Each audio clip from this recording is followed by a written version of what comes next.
사랑하는 성도 여러분, 교회는 누가 디자인하셨나요? 누가 계획하셨나요? 그렇습니다. 하나님께서. 물론 마태복음 16장에 예수님께서 베드로의 고백 위에 내가 이 반석 위에 교회를 세운다, 따로 한번 다루겠습니다. 근데 근본적으로 오늘 성경 본문을 이야기하면 본문이 이야기하는 곧 창세 전에 우리를 주님께서 택하시고 예정하시고 계획하셨다. 이게 우리는 교회를 말합니다. 그렇습니다. 하나님께서 온 우주 만물을 창조하시기 전에 교회를 계획하시고 시작하셨다는 것이죠. 성경에 태초라는 말이 한 14번 정도 나옵니다. 가장 먼저 나오는 게 창세기 1장 1절, 태초에 하나님이 천지를 창조하시니라.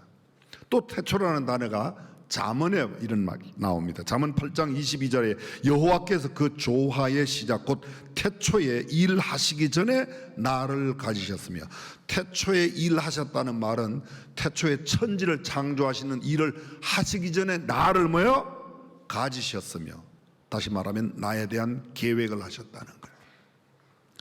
아직 바다가 생기지 아니하였고 큰 샘들이 있기 전에 내가 이미 났으며, 산이 세우심을 입기 전에 언덕이 생기기 전에 내가 이미 났으며, 하나님이 아직 땅도 들도 세상 진토의 근원도 짓지 아니하셨을 때에 그가 하늘을 지으시며 궁창으로 해면에 두르실 때에 내가 거기 있었고. 물론 예수님을 가르치는 말이지만 예수님뿐만 아니라 주님의 계획 안에 있는 교회가 그때 있었다는 거예요.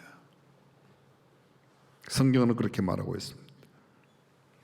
이사야 41장 4절, 이 일을 누가 행하였느냐? 누가 이루었느냐? 누가 태초부터 만대를 명정한, 누가 태초 이전에, 태초에 이 온 세상의 움직임을 명확하게 정하여 놓았느냐? 명정하였느냐? 그 말입니다. 나 여호와라, 태초에도 나요 나중 있을 자에게도 내가 곧 거니라. 하나님이 다 하셨다는 겁니다. 또 태초라는 단어가 요한복음 1장 1절에 나옵니다. 태초에 말씀이 계시니라. 이 말씀이 하나님과 함께 계셨으니 이 말씀은 곧 하나님이시니라. 2절, 그가 태초에 하나님과 함께 계셨고, 요한일서 1장 1절에도 태초부터 있는 생명의 말씀에 관하여는, 자 여쭤보겠습니다. 창세기 1장 1절, 태초에 하나님이 천지를 창조하셨습니다. 요한복음 1장과 요한일서 1장에서는 태초에 말씀이 계시니라고 말씀하고 있습니다. 어느 태초가 더 오래된 태초예요? 무슨 말인지 못 알아들으세요?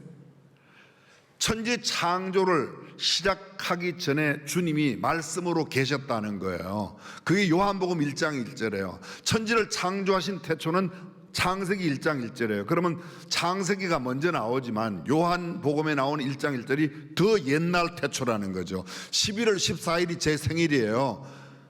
새벽 4시에도 생일이고 저녁 10시도 생일이에요. 새벽 4시가 빠른가 저녁 10시가 빠른가 여쭤봤어요. 어느 게 빨라요? 하나님이 천지를 창조하실 때 이 창조를 어려운 신학적인 용어로 하나님을 말할 때 행동하시는 하나님, 드디어 하나님께서 천지를 창조하시는 행위를 하셨어요. 근데 이전에도 하나님은, 예수님은, 성령님은 이미 계셨단 말이에요. 그래서 말씀으로 계셨던 그분 예수님, 그 이전 태초를 말하죠. 그 이전 태초의 하나님을 비인가 존재하시는 하나님이라고 말합니다. 행동하시는 하나님은 창세기 1장 1절 온 우주 만물을 만드세요. 마지막 사람을 흙으로 빚으시는 것까지 만들었습니다.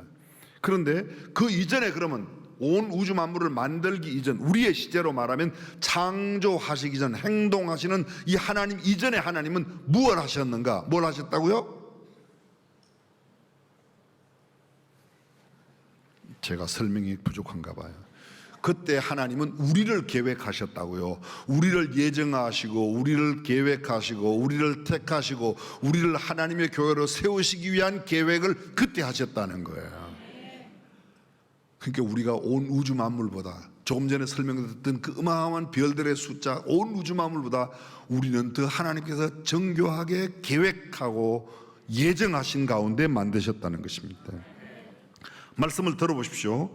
하나님께서 창조 이전에 우주 만물을 계획하시고 운행하실 것을 구상하셨겠죠. 그런데 그보다 더 중요하게 오늘 본문이 말합니다. 1장 4절 곧 창세전에 그리스도 안에서 우리를 택하사, 우리를 택하셨어요. 근데 어디 안에서요? 그리스도 안에서.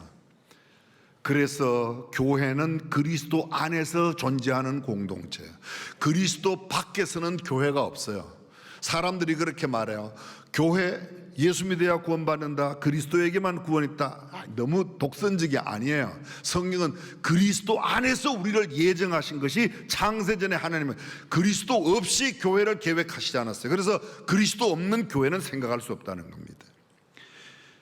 그리스도 안에서 우리를 택하사 우리로, 교회로 사랑 안에서 그 앞에 거룩하고 흠이 없게 하시려고. 하나님 앞에 거룩하고, 거룩하단 말이 구별됐다는 겁니다. 모든 잡신들에 비해 하나님이 구별된 것처럼 아직 예수 믿지 아니하는 그 어떤 사람들과 다른 존재로 그리스도 안에 택함받은 특별한 존재, 이 교회가 있다는 것이죠. 5절 그 기쁘신 뜻대로 우리를 예정하사. 그 하나님께서 예정하신 것은 하나님의 기쁘신 뜻을 따라 예정하였고 예수 그리스도로 말미암아 자기의 아들들이 되게 하셨다. 예수 그리스도를 통해서만 하나님의 자녀가 되고 하나님의 자녀가 된 사람들의 공동체가 뭐라고요? 교회라는 거야.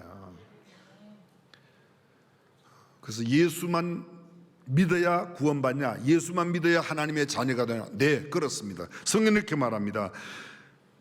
예정하사 예수 그리스도로 말미암아 자기의 아들들이 되게 하셨다. 예수 그리스도로 말미암아, 누구든지 예수 그리스도로 말미암지 않고는 하나님의 자녀가 되지 못합니다.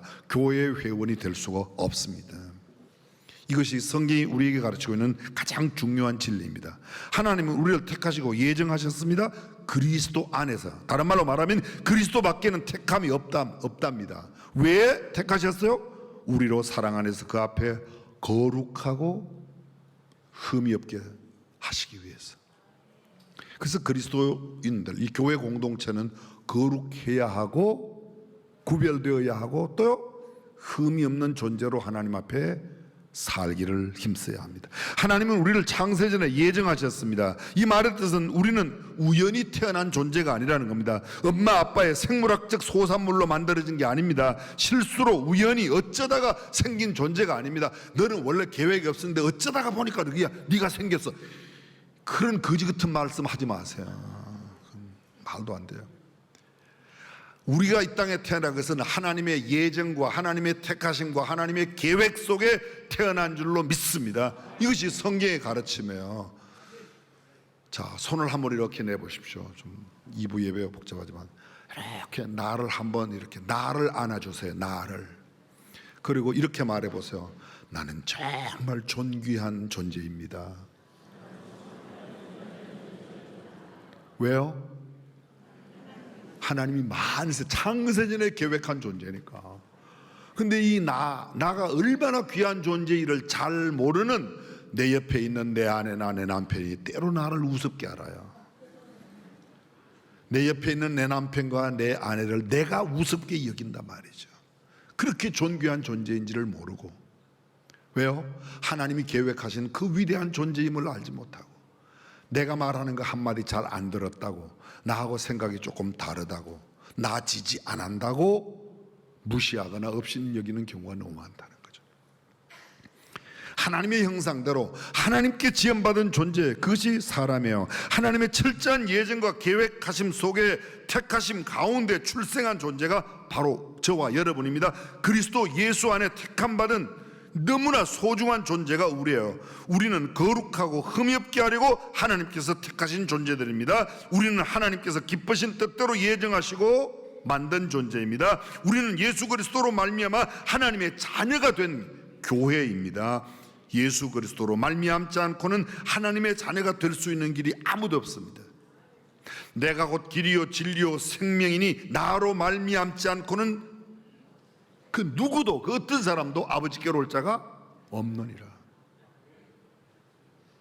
No way without Jesus. 예수님 없이 길이 없어요. 예수님 밖에 예수님 한 분만 길입니다. 우리의 인격과 고상한 성품, 품격 있는 언어와 행동으로 구원받을 수 없습니다. 우리의 선함과 착함과 우리가 갖는 그런 고운 마음씨 때문에 구원받을 수 없습니다. 우리는 본래 우리의 의는 뭐가 같다고요? 더러운 옷 같아서.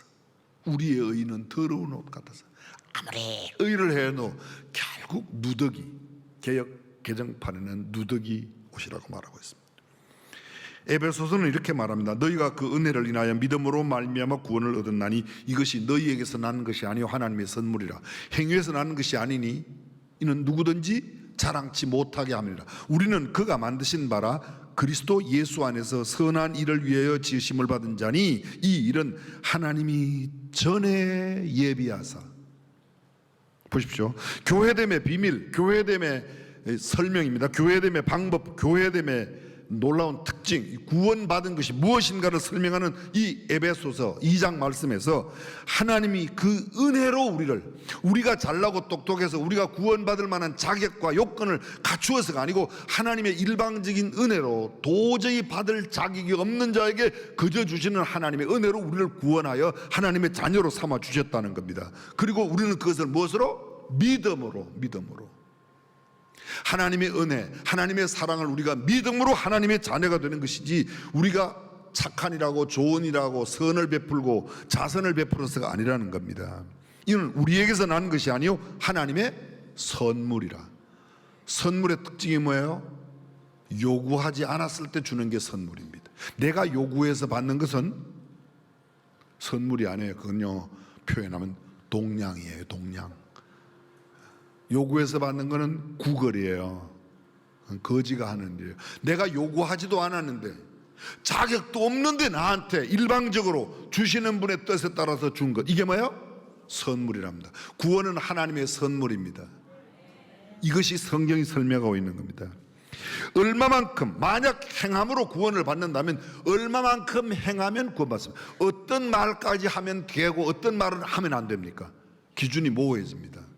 그래서 믿음으로만 어떤 죄인이라도 그 어떤 사람이라도 세상에 온통 다 비난하는 사람이라도 내가 예수 그리스도를 구주와 주님으로 영접하면 난 구원받습니다. 세상 모든 사람들이 칭찬받고 정말 칭송하는 그런 깨끗한 삶을 사는 사람 같아도 예수 그리스도 없이는 구원에 이를 수 없습니다.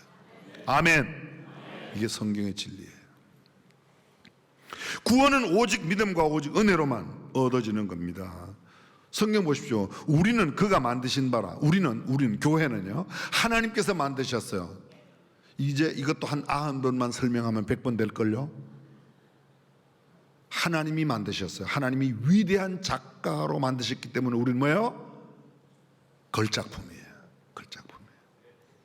위대한 작가가 만들면 걸작품이에요. 근데 하나님이 우리를 만드셨다. 하나님이 교회를 만드셨다. 교회는 하나님의 걸작품, 명작품, 수작품, 메스터피스입니다. 작가가 위대하니까 작품도 명작이요 걸작입니다. 그런데 그 교회를 하나님께서 왜 그렇게 명작으로 걸작으로 만드셨는가? 우리를 거룩하게 하시고 흠이 없게 하나님 앞에 서게 하기 위해서. 하나님께서 교회를 시작하신 뜻이 무엇입니까? 만드신 이유가 뭡니까? 오늘 성경이 말하고 있습니다. 그렇습니다. 1장 6절입니다. 이는 그의 사랑하시는 자 안에서, 그의 사랑하신 자 예수 안에서 우리에게 거저 주시는 바 그의 은혜의 영광을 찬미하게 하려고.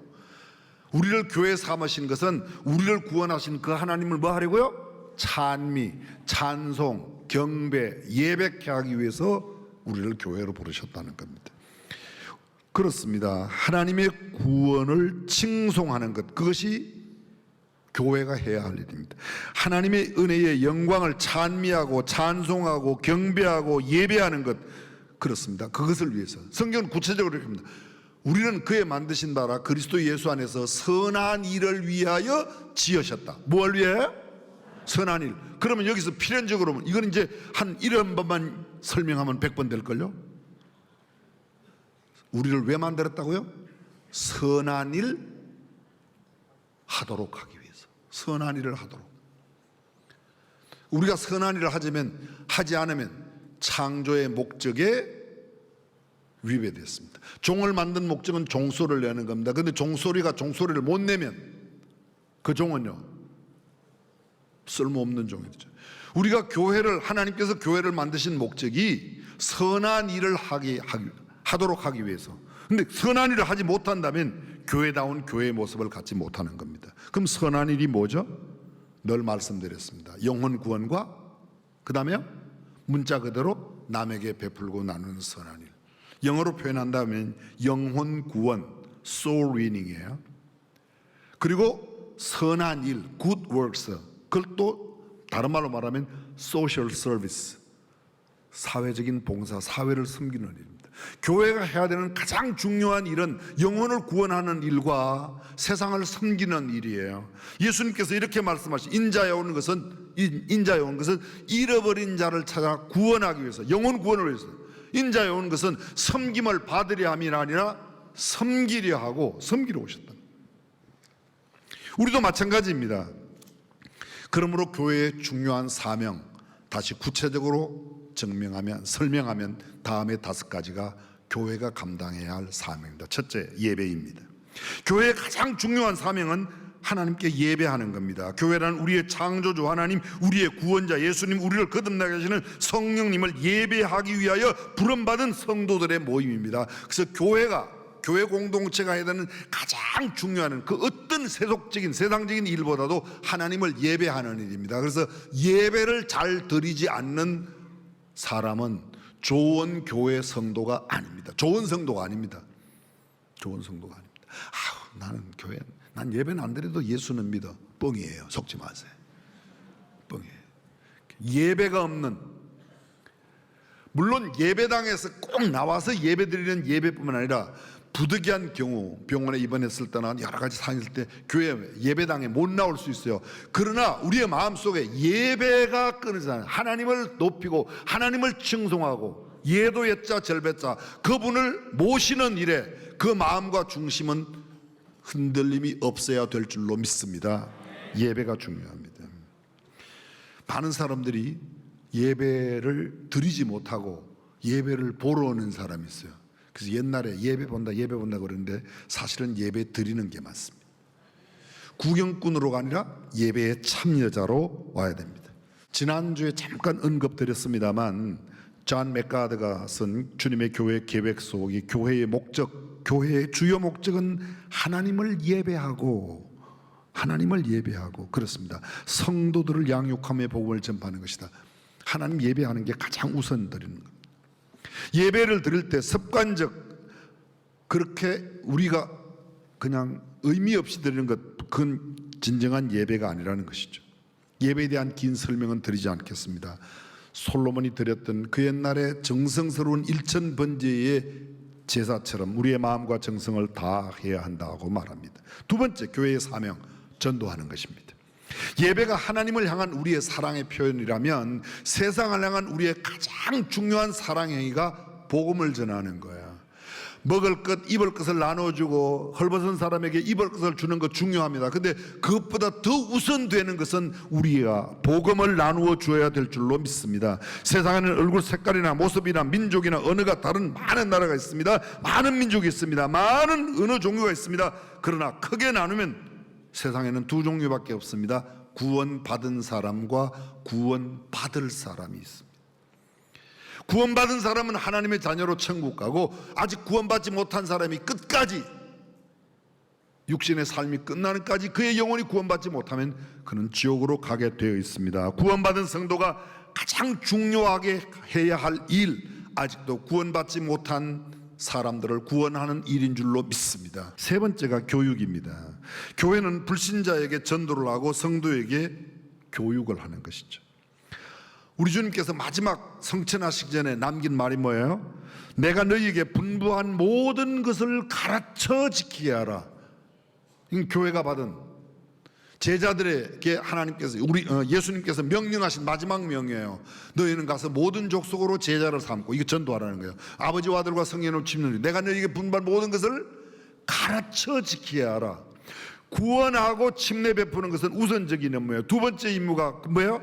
또 가르치는 것입니다. 가르치는 것입니다. 입술로만 교육시키는 것이 아니라 삶으로 가르친 우리 주님처럼 주님은 이렇게 말씀해요. 내가 너희에게 행한 것처럼 너희도 행하게 하려고 본을 보였노라. 본을 보였노라. 우리가 본 보이는 가장 중요한 본이 뭐죠? 사랑하는 것이죠. 너희가 서로 사랑하면 모든 사람이 너희가 내 제자인 줄 아리라. 성경은 우리에게 이렇게 말하고 있습니다. 저와 여러분들이 먼저 된 성숙한 사람이 미숙한 사람을 더 가르치고, 그래서 성숙한 교회 공동체를 이룬 것, 교회가 이루어야 합니다. 네 번째, 섬김, 봉사입니다.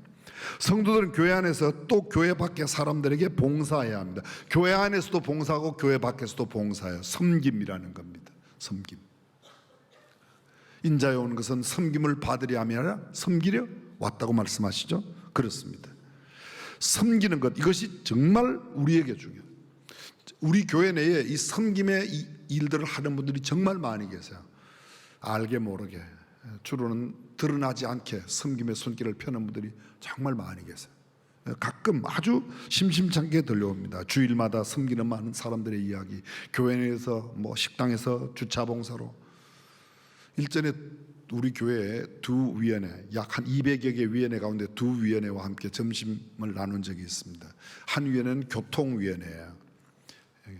80세 이상 되신 우리 장로님들, 또 가장 젊은 분이 60대라고 그러더라고요. 50대도 한 분 계시고 나머지는 다 60대 이상. 근데 지금 80 이상 되신 어르신 장로님들이 주일마다 주차 봉사를, 교통 봉사를 하시는데요. 그냥 설교이지만 광고 한마디만 드릴게요. 그분들이 안내하거든. 좀 안내를 따라주세요.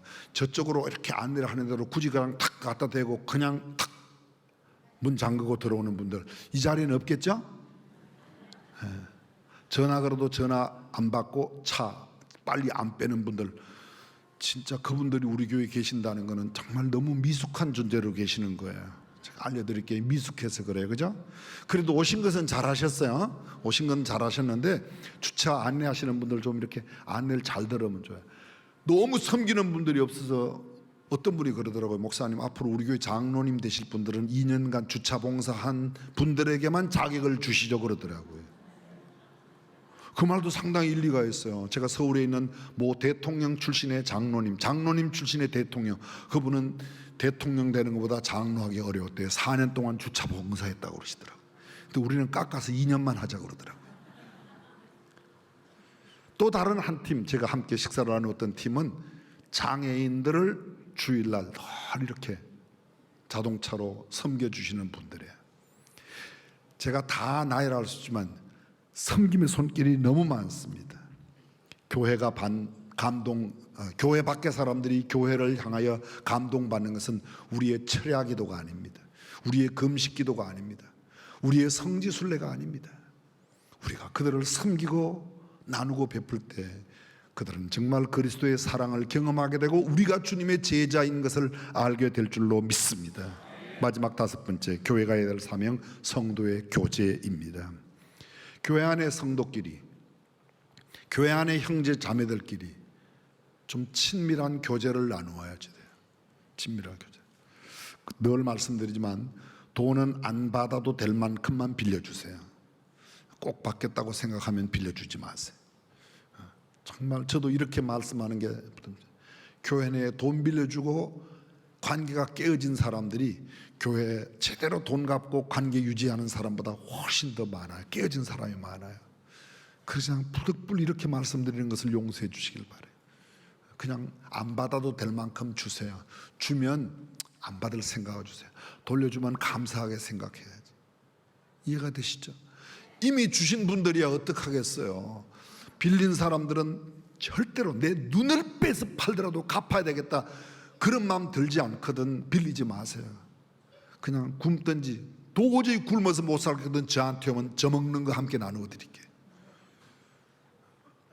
그리스도 안의 교제가 중요하지만 교제의 영역을 벗어난 잘못된 상거래라든지 계획된 나쁜 짓, 이런 것들은 교회 안에서는 있어서는 안 되는데 이게 교회 안에서 너무 비일비재하게 일어나고 있습니다. 사랑하는 성도 여러분, 수백만 수천만 개의 세포가 있지만 한두 개의 세포만 병들어도 이내 그 몸이 썩어져 들어갑니다.